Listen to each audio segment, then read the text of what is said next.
And this is how the pumpkin pie turned out. Hello everybody, today this is Zam I Am and Zyquisha, his mommy. today we're going to be making pumpkin pie. This is going to be a quick and easy basic pumpkin pie.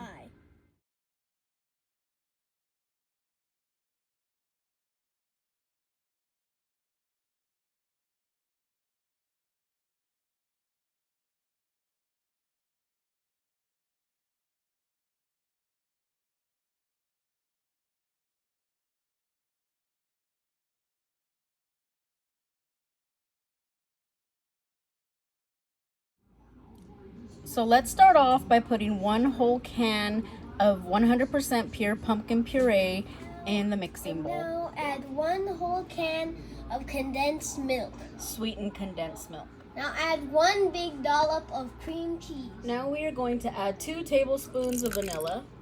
Now we're going to add 2 whole eggs. Now we're going to add about a teaspoon of salt. Add a heaped tablespoon of pumpkin pie spice. Now whisk this together until well combined. Now pour the mixture into the pie crust. Now we're going to stick it in the oven and we're going to cook it at 400 for about half an hour. All right, this is what the pumpkin pie looks like once it's done cooking. Let's serve it up.